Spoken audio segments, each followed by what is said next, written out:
My neighbor has been mowing his lawn for 12 hours straight. I just figured out the horrifying reason why. It started at 4:43 a.m. The noise jolted me awake. It sounded like there was a giant truck revving its engine right there in our bedroom. Exhaust fumes wafted in through the open window. It was a bad way to start the day. It was even worse than when I saw the neighbor getting it down with his own sibling. Anyways, that's a story for another day. "What is that?" moaned my wife. We'd both slept poorly, because our daughter had crawled into our bed at 1 a.m. and kept kicking us in the face until we were both half hanging off the bed while she snored away. "Start of the apocalypse," I groaned. "Go back to sleep." "No way can I sleep through that racket," said Vanessa. She rolled out of bed and shut the window. That helped a little, but it still sounded like war out there. She pulled the curtains back and looked through the window. "It's the fucking neighbor, mowing his lawn. Before the sun is up. We need to have a heart-to-heart with him. Let him know that's not okay." Keegan, our daughter, woke up crying. "Guess that's that," I muttered, getting out of bed myself. "I'll go talk to him after some coffee." "Bring me some too," said Vanessa. "Papa, bring me some Smarties," said Keegan.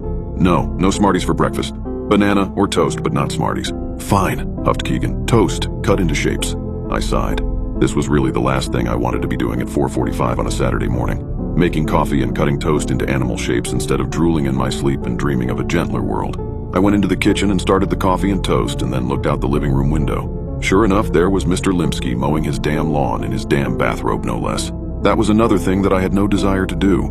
Get into it with him about this, or really talk to him about anything ever beyond a friendly wave and a howdy neighbor. By the time I was awake enough to form a coherent thought, it was almost 6 o'clock and I had consumed 4 cups of coffee. Mr. Limsky was still at it, which was strange because his yard isn't very big at all. It shouldn't take more than a 40-minute mow job. But here it was, an hour and 15 minutes later, and he was still at it. I got semi-dressed and stumbled outside.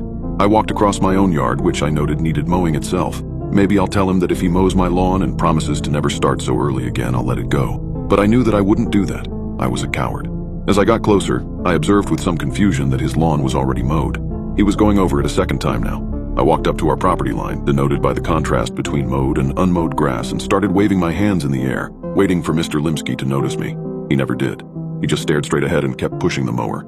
"Hey!" I shouted, but it was no good. I could barely hear myself, and so I knew that he wouldn't be able to hear me from across the lawn right behind the lawnmower. God damn it. I walked across his yard until I was right behind him. "Hey!" Nothing. I tapped on his shoulder.